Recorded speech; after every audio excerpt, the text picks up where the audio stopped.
muchas gracias a todos los que asistieron. Buenos días. Hoy les quiero hablar sobre analítica de producto y sobre métricas y cómo podemos hacer evolucionar nuestros productos y tener un crecimiento sostenido con mejores métricas y mejor analítica. Entonces, no sé si ustedes alguna vez se han preguntado por qué sus clientes usan una aplicación web y no vuelven a usarla. Es muy común que suceda que en las empresas sabemos por qué llegan los clientes, pero no por qué no vuelven. Entonces, vamos a empezar a analizar una serie de factores para determinar esto. Sin un plan de analítica de producto, tenemos demasiados puntos de fuga. La analítica de producto lo que hace es que nuestros productos tengan un crecimiento constante por medio de estrategias a largo plazo. ¿Qué pasa? Que cuando no tenemos una estrategia a largo plazo, podemos invertir dinero en medios de adquisición, en anuncios y no obtener estos clientes a largo plazo.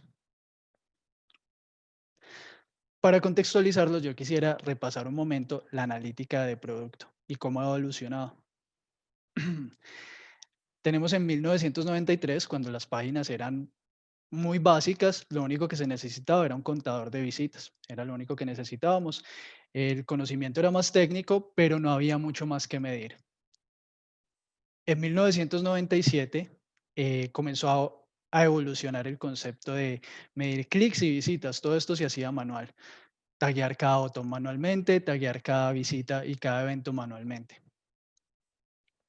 En 2005, Google adquiere Orchin y crea lo que ahora conocemos como Google Analytics. Nace la analítica web como la conocemos y las métricas que ahora conocemos, eh, tableros con métricas calculadas y este tipo de métricas que estamos usando en la actualidad. El concepto comenzó a evolucionar y emerge la analítica enfocada en los usuarios. Esta analítica ya lo que busca es entender qué están haciendo los usuarios en nuestro sitio y en nuestras aplicaciones. También nacen conceptos como el growth hacking y la optimización de conversiones. Entonces ya empezamos a ver una analítica mucho más enfocada en qué hacen los usuarios y no tanto en qué resultados nos están dando con sus acciones desde el punto de vista de métricas básicas, como lo vamos a ver ahora. En 2013 ya comenzamos a hablar, ya las aplicaciones web, las aplicaciones móviles cambian el juego, ya hay unos gestos que antes no se medían, hay unas acciones que antes no se medían y comienzan a aplicarse conceptos de analítica retroactiva y de seguimiento del uso de los clientes en nuestros servicios. Finalmente, el panorama actual es analítica aumentada, que está habilitada por Big Data y Machine Learning, que lo que busca es hacer una predicción de ciertos comportamientos. También tenemos el concepto de analítica líquida, que es analítica que realizamos cuando buscamos un objetivo específico o tenemos una hipótesis que queremos probar. Entonces, en esta etapa ya nos olvidamos de los dashboards y empezamos a hacer una analítica que se basa en hipótesis y que constantemente está cambiando. ¿Cuál es la realidad? La realidad es que muchos negocios siguen viendo la analítica de producto con una lupa de hace 15 años. Si ustedes ven acá, si nos devolvemos, van a observar que todavía seguimos midiendo lo que Google nos enseñó a que debíamos medir, lo que Google Analytics. Y esto no quiere decir que Google esté mal, al contrario, es una herramienta muy poderosa, pero resulta que estamos 15 años atrás en qué podemos medir. Podemos medir muchas otras cosas que van a dar mucho valor. ¿Cómo ayuda la analítica de producto a los negocios? Les voy a mostrar una serie de factores. Entonces, comenzamos a desbloquear el crecimiento de los productos con tácticas a largo plazo. Esto quiere decir que nuestras acciones no se basan solo en las campañas que estamos corriendo o solo en las acciones inmediatas, sino que podemos definir acciones a futuro y qué queremos lograr. Nos ayuda a entender a comportamientos alineados con objetivos de usuario y objetivos de negocio. Esto quiere decir que ya no solo medimos la acción puntual que el usuario hace desprevenidamente, sino que buscamos generar comportamientos y modular esos comportamientos para lograr un objetivo que le sirva tanto al usuario como al negocio. Podemos microsegmentar los usuarios, quiere decir que no solo estamos viendo el segmento que creamos inicialmente, sino que esos segmentos pueden tener microsegmentos que están basados en comportamientos reales y nos permiten capturar mejor el comportamiento de cada uno de los usuarios.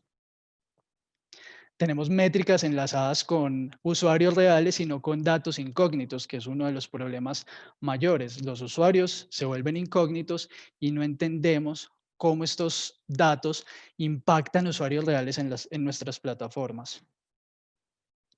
Podemos descubrir características, y esto es muy importante.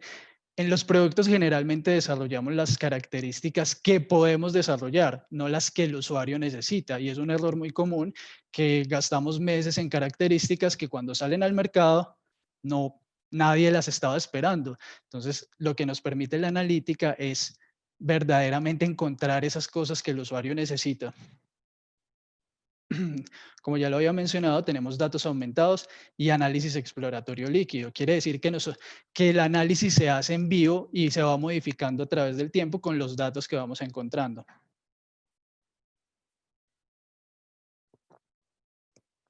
Por último, tenemos personalización de microinteracciones. Entendiendo microinteracciones como esas pequeñas acciones que llevan al usuario a cumplir un objetivo principal en la plataforma. Este objetivo puede ser traducido en acciones monetarias o acciones que benefician exclusivamente al usuario. Esto es alguna de las cosas que podemos encontrar. Realmente hay muchas cosas que podemos encontrar con la analítica de comportamiento y de producto. Pero ¿qué necesitamos para abandonar y para llegar a este estado de analítica de producto y de analítica avanzada? Tenemos que decirle adiós a las métricas de vanidad. ¿Qué son las métricas de vanidad? Pues las métricas de vanidad, va a sonar muy curioso, pero son estas métricas que estamos acostumbrados a ver: clics, visitas y rebote.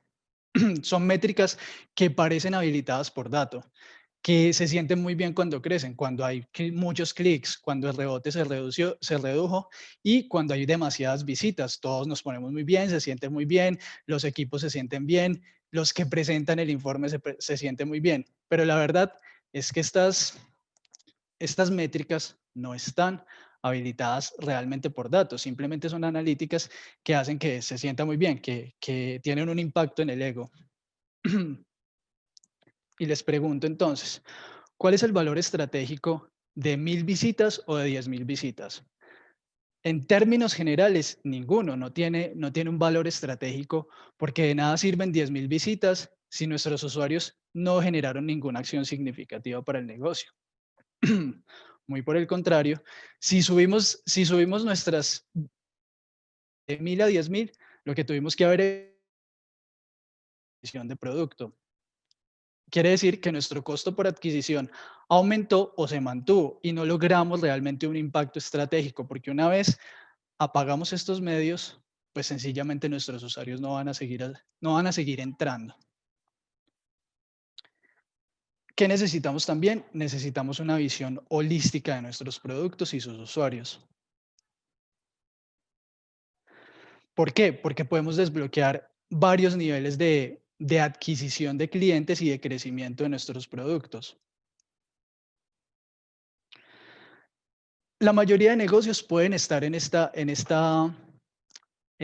eje o en este nivel de producto. Es donde creamos productos y nos adaptamos al mercado. Está muy bien, entendemos las tendencias, detectamos algunas cosas que nuestros usuarios quieren y sencillamente cumplimos las necesidades del negocio. Y eso está muy bien, pero resulta que hay otros dos niveles. Tenemos el nivel de productos que apoyan el crecimiento. Nuestro producto es una máquina que apoya el crecimiento de nuestro negocio y se expande y mantiene a los usuarios actuales. En general, es un producto que apoya el crecimiento de la compañía. Pero tenemos un tercer nivel.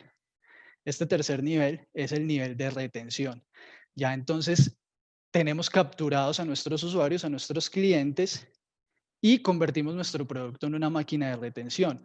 Mejoramos la propuesta de valor, mejoramos el servicio y las satisfacciones con el cliente. Esto lo que va a hacer es tener un impacto en los negocios a largo plazo. ¿Qué podemos desbloquear también?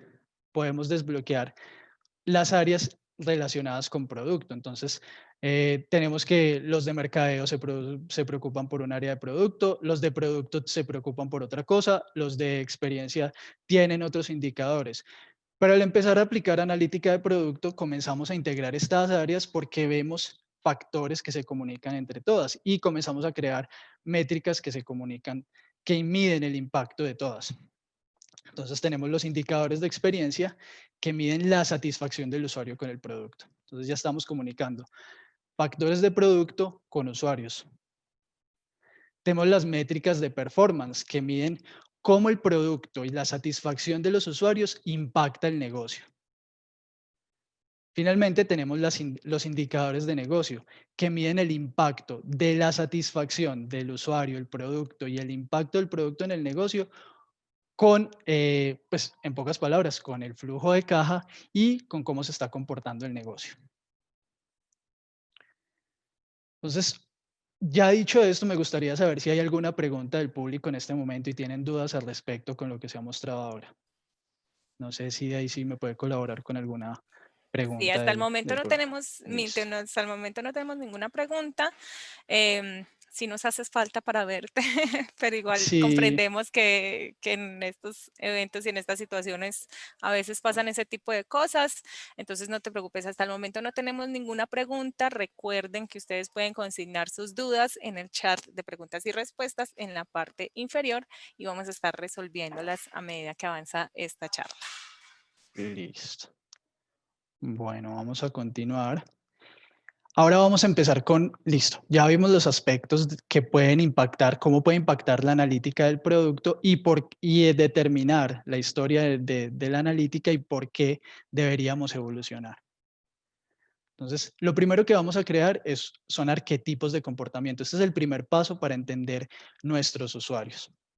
¿Qué es el arquetipo de comportamiento? Es una unión de diferentes, podríamos decirlo, disciplinas y aspectos, donde determinamos precisamente los comportamientos reales de los usuarios, no los comportamientos que creemos que puede tener ni el tipo de persona que puede ser, sino el comportamiento real dentro de nuestro sitio. ¿Qué vamos a detectar entonces? En el primer paso vamos a analizar nuestro servicio. Entonces vamos a entender cómo usan nuestro servicio, qué acciones comunes toman, qué URLs visitan, cuáles son las más populares, cuál es el camino que siguen, el camino real dentro de nuestro sitio, a qué estímulos han respondido y qué hacen durante y después de navegar. Estas son algunas de las preguntas que podemos hacernos para entender cómo están navegando en nuestro sitio. Después tenemos la analítica de los competidores, que funciona muy parecido a esta, pero la hacemos en los sitios y servicios de los competidores. Entonces, entendemos cómo navegan los usuarios esos sitios, qué hacen, qué preguntan, qué URLs son las más populares en el caso que sean URLs, el flujo de los usuarios en este sitio. Finalmente, tenemos a los usuarios en redes sociales. ¿Por qué en redes sociales? En redes sociales hacemos una labor de escucha para entender cuáles son sus motivaciones, qué les produce orgullo, qué los enoja, de qué hablan, a quién siguen y cuál es su edad y qué consideran importante en general. Al unir estos tres aspectos tenemos un arquetipo de comportamiento, o sea, la realidad de los usuarios en los medios digitales. Esto nos va a dar pues un panorama de lo que ellos realmente hacen. Como ustedes, este arquetipo de comportamiento se diferencia de los customer o buyer persona. ¿Por qué? Porque los buyer persona representan situaciones y usuarios ideales. Nosotros generalmente cuando hacemos un buyer persona tenemos unos datos, pero generalmente son datos, son incidentes, son cosas que intuimos y que de cierta manera preguntamos, pero representan una situación ideal de un usuario. Les ponemos un nombre curioso, hacemos ciertas cosas para darles una personalidad, pero resulta que muchas veces nuestros usuarios no son personas, o sí, pues nuestros usuarios son personas, pero muchas veces son acciones concretas en algo y puede que ese usuario no encaje en lo que supusimos que era. Para darles un ejemplo, tenemos aquí un negocio, recientemente sucedió, un negocio que tiene cuatro segmentos de usuarios divididos por capacidad financiera. Y no quiere decir que no haya que hacer un buyer persona. Se hizo un buyer persona para estos cuatro tipos de segmentos y todo estaba muy bien. Pero cuando hicimos un análisis en el sitio web, nos dimos cuenta que aproximadamente el 70% de los clientes, sin importar su nivel económico, sin importar en qué segmento estaban, sin importar qué edad tenían, lo único que buscaban era asesoría y acompañamiento. Entonces, aquí hay como un choque, o sea, tenemos 4 segmentos cuando realmente hay es un grupo de personas que busca una sola acción. ¿Y qué pasa en este caso? Que entonces tenemos, ¿qué importan? El segmento arbitrario que creamos porque supusimos que eso era, o queremos ayudar a nuestros usuarios a lograr un objetivo basado en sus patrones de conducta.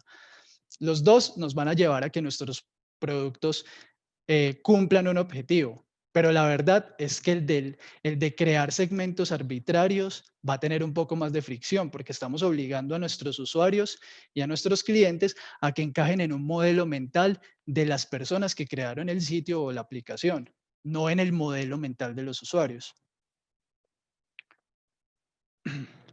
Segundo paso, lo que queremos para continuar con esto, una vez hemos hecho el arquetipo de comportamiento, es determinar los flujos críticos y funciones más relevantes.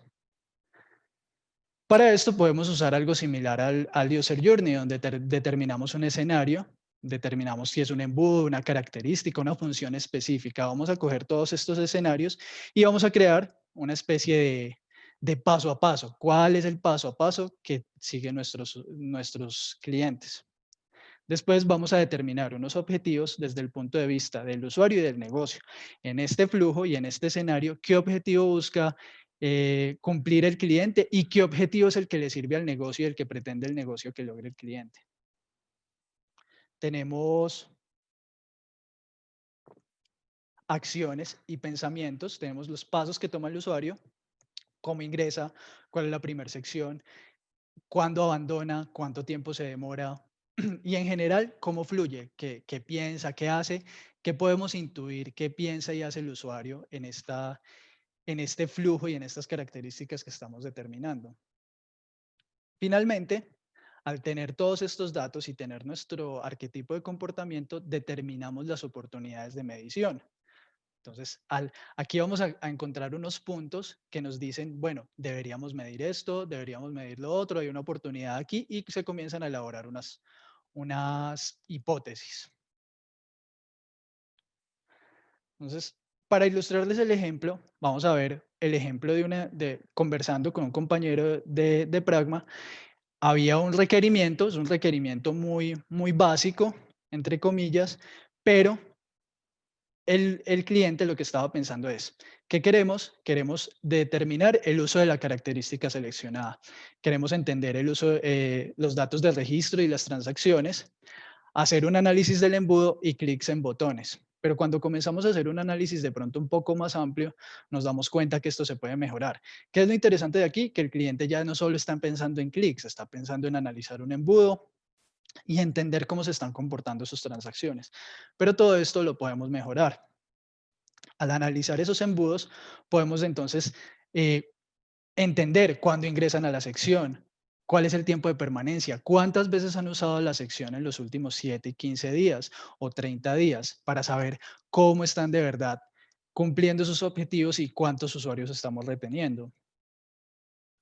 Tenemos ingreso a las secciones, transacciones iniciadas, finalizadas y canceladas. O sea, esto nos da un panorama más de simplemente alguien hizo una transacción, sino de verdad qué hizo durante la transacción, cómo se comportó durante la transacción. En el análisis de embudo podemos entender eh, qué hacen en el paso a paso de cada parte del embudo. Y finalmente, cuando hablamos de clics en botones, podríamos más bien entender qué compran antes de entrar, qué compran los usuarios generalmente, qué visitan antes y después de estar en este embudo, eh, cuánto gastan en promedio. Podemos empezar a generar una serie de mediciones y de datos que nos permiten entender de verdad qué están haciendo y no simplemente qué nos están entregando. Paso 3, vamos a seleccionar las métricas. En este paso ya lo que definimos es ¿qué vamos a medir? Porque ya tenemos los datos del usuario y tenemos sus flujos. Ya sabemos cuál es el flujo que está poniendo, pero necesitamos seleccionar las métricas. Necesitamos entender cómo empezar a elaborar este plan. Hay un detalle, aquí se deja el link para que ingresen a Academia Pragma y vean un detalle un poco más a fondo de cómo elaborar este plan desde un punto de vista un poco más técnico y más amplio y enfocado solo en esto. Entonces, esto lo vamos a descomponer en tres partes. La primera parte es la métrica de enfoque y es el objetivo principal de la compañía o la métrica como la estrella del norte. Esto es dónde nos va a llevar la métrica. ¿Y qué queremos medir en este caso? Para poner un ejemplo, es los usuarios activos mensualmente. ¿Cuántos usuarios tenemos activos mensualmente? Pero la métrica de primer nivel es solo como la guía. Nosotros no podemos realmente medir esto ni podemos basarnos solo en esto. Tenemos que descomponerla en objetivos y acciones alcanzables. Entonces, ¿qué vamos a medir? Vamos a medir la retención en los últimos 7 días. Sería el ejemplo para los usuarios activos mensualmente. ¿Por qué? Porque necesitamos ir descomponiendo esto en objetivos y en piezas que nosotros podamos tomar acciones. Pero la métrica de primer nivel solo es el paso para la métrica de segundo nivel. La métrica de segundo nivel es la métrica que nos permite ya alcanzar y medir comportamientos de manera granular. Podemos entonces medir el uso de una característica específica en los últimos 7 días. Medir la retención geográfica. Estamos interesados en retener más usuarios de una ciudad o de otra. Queremos entender cómo los usuarios de cierto país usan nuestra aplicación. O ya tenemos determinados unos segmentos, queremos medir esos segmentos y entender esos segmentos, cómo se están comportando y cómo los retenemos. Les voy a dar dos ejemplos para contextualizarlo dentro de un servicio. Muy sencillo, realmente estos son planes pues grandes que tienen muchos tipos de métricas, pero vamos a empezar con dos ejemplos muy sencillos. Vamos a empezar con un ejemplo de un e-commerce. Entonces, para la métrica de enfoque sería en este caso engagement, el porcentaje de usuarios que realizaron acciones significativas para el negocio. Eso sería engagement. Pero engagement es muy amplio de medir. Entonces, ¿qué vamos a hacer? Vamos a medir las compras en los últimos 7 días. Nos interesa saber de los usuarios, de estos usuarios que realizaron acciones significativas, cuánto porcentaje realizó compras en los últimos 7 días. Entonces, en las métricas de tercer nivel, para descomponer esta métrica, y entender ese comportamiento de los usuarios, vamos a medir el número de visitas a productos y productos relacionados, porque este comportamiento estaría directamente relacionado con personas que tienen una intención de compra. También podemos medir el número de artículos en el carrito. ¿Por qué? Porque una persona que tiene artículos en su carrito es una persona con intenciones de compra. Entonces sabemos que si en los últimos 7 días una persona tiene artículos en el carrito, pues podemos definir que le falta algo para terminar esa compra y cómo podemos hacer que realice esta compra. Podemos también medir el abandono en el carrito, pues si hay muchas personas que están comprando o no están comprando y están abandonando el carrito, nos puede ayudar a definir, bueno, si estas personas están abandonando el carrito, ¿por qué lo están haciendo y qué necesitan para terminar su compra? Por último, si tuviéramos una función de productos guardados como favoritos, ¿cuáles son estos productos que guardan como favoritos? ¿Por qué los tienen y cómo impactan las compras en los últimos 7 días? Todos estos comportamientos nos permitirían determinar el engagement en la aplicación. Vamos entonces ahora a pasar a un ejemplo de una aplicación de música. En una aplicación de música realmente serviría muy poco las visitas y los clics, porque pues yo puedo visitar la aplicación y no poner ninguna canción, entonces no estoy obteniendo valor de la aplicación, porque no estoy, o sea, si yo estoy usando Spotify y realmente entro y no hago nada, pues no estoy viendo el valor como usuario de la aplicación. Entonces, ¿qué vamos a determinar en este ejemplo? La activación. ¿Cuántos de los usuarios gratuitos se suscribieron al plan de pago en el último mes? Para determinar eso, podemos tener una métrica de segundo nivel que se llama suscritos en los últimos 7 días. Esa métrica nos va a permitir saber cuántos de los usuarios totales se pasaron a un plan de pago. Y para descomponer esta métrica, pues tenemos el engagement en los últimos 7 días. cuáles son las acciones que han hecho, las acciones significativas de los últimos 7 días. Entonces ahí podemos definir si ha puesto una canción, si cuántos minutos de música ha escuchado, si ha escuchado ciertos estilos musicales y son más populares y relevantes para el usuario, cuántos podcasts, suponiendo que están interesados en promocionar el uso de podcast, cuántos podcasts han escuchado, a cuántos estímulos clave han relacionado, cuántas notificaciones push han interactuado, cuántos emails han interactuado los usuarios. Los estímulos clave y los usuarios que han invitado, suponiendo que fuera una métrica, cuántos usuarios cuando yo entré a una aplicación de música invité porque me pareció impactante, el onboarding fue bueno y quise invitar a alguien porque es una aplicación que quiero que use. Me gustaría saber si tienen preguntas específicamente con este tema de la selección de métricas. Si no, para continuar. Daisy, ¿me puedes colaborar, porfa? Mirando si hay preguntas. Sí, Milton, por aquí tenemos una preguntita de Fran Esteban Echeverry. Él dice que no escuchó como una parte, dice a qué se refieren estos pasos. Son para dar respuesta al comportamiento del usuario. Creo que está en la parte anterior. En esta. Em, no sé si eso se refiere en Francia, estás por ahí, nos puedes especificar bien a qué se refiere tu pregunta.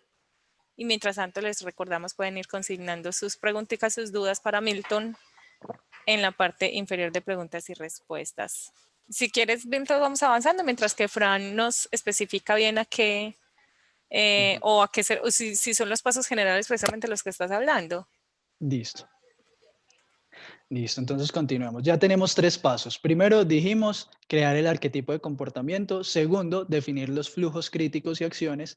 Tercero, seleccionar las métricas y obviamente elaborar un plan de métricas que está detallado en Academia Pragma. El cuarto paso, ya una vez tenemos todo este plan, determinamos quién es nuestro usuario, qué están haciendo, vamos a convertir estas acciones y estos datos que encontramos en acciones específicas. Entonces, en el paso 4, la primera parte del paso 4 es priorizar las ideas, es tener, ya tenemos unas hipótesis y esto se va desarrollando y vamos a entender cómo priorizar estas ideas.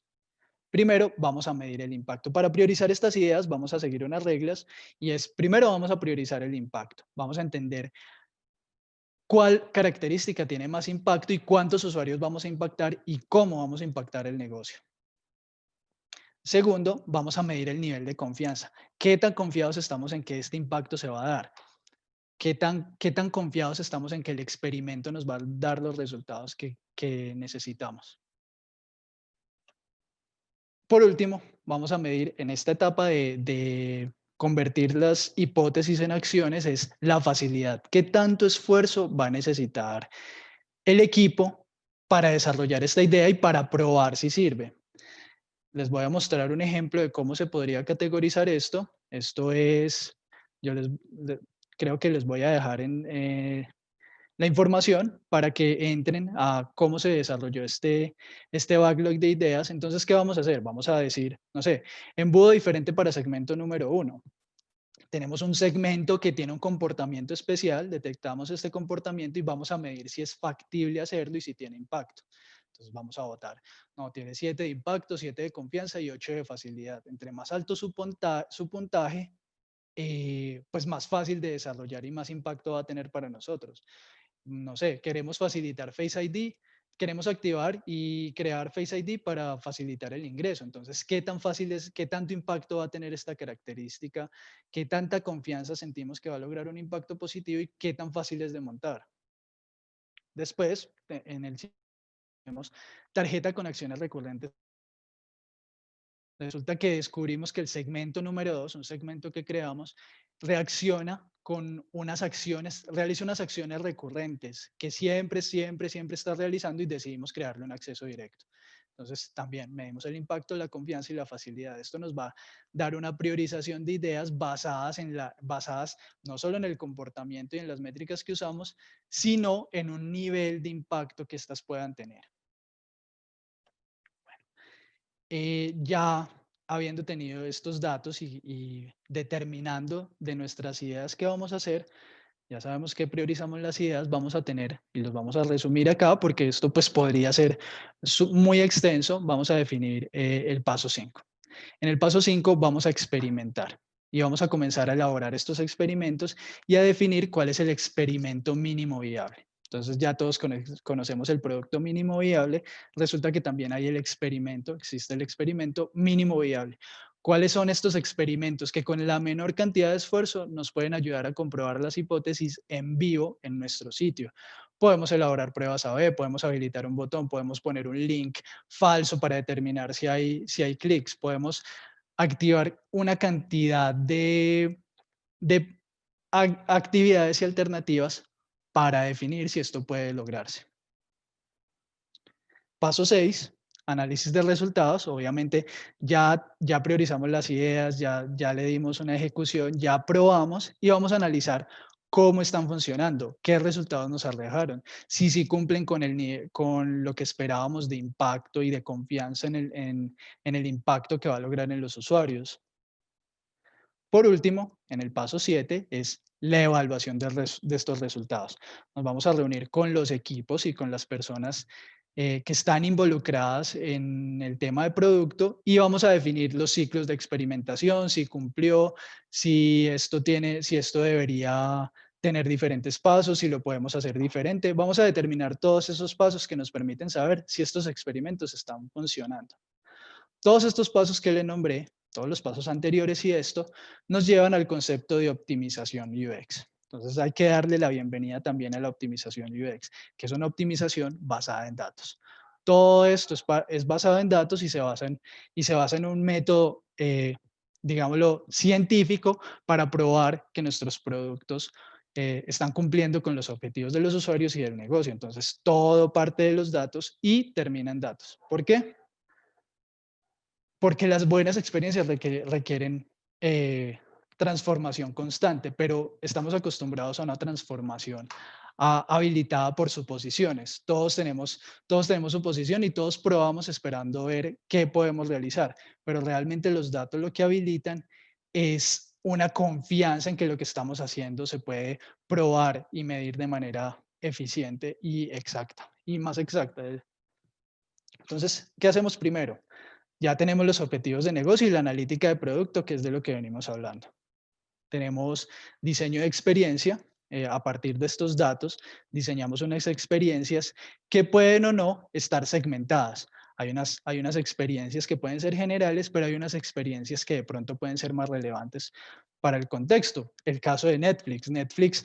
Yo entro al Netflix de un amigo y el Netflix de un amigo es totalmente diferente a mi Netflix, por lo menos en la parte de las imágenes, porque Netflix con su algoritmo va detectando qué imágenes son las que resultan más atractivas para nosotros. Entonces, hay una experiencia general, Netflix tiene una experiencia general, pero tiene una experiencia por segmentos basadas en sus miniaturas. Sus miniaturas cambian de acuerdo al segmento de usuarios. Una vez tenemos implementado esto, tenemos la etapa de experimentación. Esta etapa de experimentación ya la definimos en pasos anteriores y nos creamos unas hipótesis y nos permite finalmente obtener unos insights, unas ideas que vuelven a completar el ciclo de objetivos de negocio y analítica de producto. Eso lo que nos permite es hacer una optimización constante de nuestro producto basado en comportamientos reales. Entonces, ya para concluir, eh, ¿cómo vamos a concluir? Pues no preguntemos a nuestros usuarios qué quieren. Y la idea, ¿por qué les digo que no le preguntemos a los usuarios qué quieren? Pues primero porque es mejor entender su comportamiento, qué están haciendo realmente nuestros usuarios y entender lo que realmente quieren. Y segundo, porque nosotros cuando le preguntamos a un usuario, asumimos que nuestros usuarios son conscientes de las decisiones que toman, pero nosotros, como diseñadores de estímulos, no nos damos cuenta que lo que nuestros usuarios están haciendo es responder a un estímulo que le dijimos, pues que queríamos que respondieran. Entonces, cuando les preguntamos, por ejemplo, tenemos la página A y la página B. En la página A resulta que hay una armonía en el diseño, tenemos unos botones muy atractivos, unos colores que están en armonía con el diseño. Y tenemos la página B que cumple con los mismos estándares, pero tiene unos botones verdes. Cuando yo le pregunto a un usuario qué quiere, él obviamente, como hicimos consciente su decisión, él va a decir, no, a mí me gusta más esta página, que se ve con más armonía, que es mucho más agradable, listo. Pero cuando montamos estos experimentos, cuando decidimos probar en vivo, nos damos cuenta que los usuarios eligen la página con menos armonía y que tiene los call to action mucho más vistosos, que pueden ser verdes, que pueden ser de colores o formas mucho más llamativas. ¿Por qué? Porque el usuario, cuando le preguntamos, nos responde, trata de llenar el impulso que con un argumento que posiblemente no tuvo cuando tomó la acción. Él simplemente reaccionó a un estímulo y le dio clic a algo o entró a una sección porque eso era lo que estaba haciendo, pero realmente no fue una decisión consciente. Entonces, esa es una de las razones por la que no debemos preguntar, sino fijarnos en los datos y en su comportamiento. Entonces, las decisiones habilitadas por producto nos permiten meternos en la mente de nuestros usuarios, lo que les venía comentando. En vez de el argumento que ellos hicieron para algo que inicialmente no tenía argumento, nos metemos en su mente y decimos, bueno, él no, realmente no tiene un argumento para este estímulo, pero ¿por qué tomó el estímulo? ¿Qué hizo antes y después? Lo que nos va a permitir esto es de los productos y cómo usan nuestros productos y realmente hace retener a nuestros clientes y hacer negocios a largo plazo. Entonces, la invitación es a que dejemos atrás las métricas de vanidad, dejemos de hacer suposiciones y de verdad examinemos el comportamiento de nuestros usuarios más allá de lo que nos dicen. Muchas gracias, lamento, lamento el error de la cámara, pero pues aquí estoy para resolver preguntas y me gustaría que hicieran algunas preguntas también, si tienen dudas. Y no, muchas gracias. Sigamos la conversación en LinkedIn, los espero en LinkedIn y que me escriban a mi correo por si tienen preguntas puntuales. Así es, Milton, muchísimas gracias. Ahí están los datos de Milton por si quieren ampliar el tema como tal, si tienen alguna pregunta adicional. Todavía no tenemos ninguna preguntita, pero vamos a darles unos minuticos a ver si hay alguna. Pero sé que tú escribiste un artículo muy interesante para Academia Pratma, precisamente acerca del tema de analítica de producto y me gustaría que ahondáramos un poquito en él. Tú planteabas en ese artículo precisamente lo que podríamos crear con un plan de analítica de producto. No sé si quieras entonces como ahondar un poquito en ese tema. ¿Qué se Ok, puede lograr con este plan? listo. Con este plan lo que vamos es a integrar, y me voy a devolver un poco hacia la parte de seleccionar. Con este plan, lo que creamos al tener estos flujos, lo que creamos es una unión entre la técnica y el diseño y el comportamiento. Entonces, ¿qué vamos a ver en este plan? En este plan vamos a ver cómo, pues en la profundización vamos a ver qué otro tipo de métricas y de medidas podemos tomar. La parte técnica, vamos a entender la parte técnica, hay una parte de cómo categorizar estos eventos y cómo identificar estos eventos y comunicarnos con el área de desarrollo, porque todo esto requiere un trabajo en desarrollo, entonces vamos a entender cómo planificar estos eventos que sean aptos para desarrollo. También vamos a ver cómo lo han hecho otras empresas, qué impactos ha tenido y vamos a aprender también a crear, a involucrar otras áreas de producto. O sea, aquí solo estamos hablando pues en temas muy generales, pero podemos entender cómo integrar a marketing, cómo integrar a los de SEO, cómo integrar a los de operaciones, a los de seguridad, entender cómo todos estos comportamientos de las otras áreas impactan directamente el producto. Entonces, realmente es un poco más a detalle. Aquí pues queda muy corto explicar a detalle porque hay detalles técnicos, hay otros detalles de planificación, pero realmente es eso, profundizar en cómo sacar estas métricas. Listo, perfecto, Milton. Hasta el momento no tenemos pues, preguntas del público, Listo. entonces si quieres lo dejas al final para que podamos ver nuevamente tus datos de contacto. Si las personas tienen alguna pregunta sobre este tema tan interesante que es realmente darle valor a esas métricas que valen la pena tener en cuenta, pues pueden contactar a Milton a través de sus redes sociales en LinkedIn o a través de milton.solis@pratma.com.co. Milton, muchísimas gracias. Chao, que estén bien.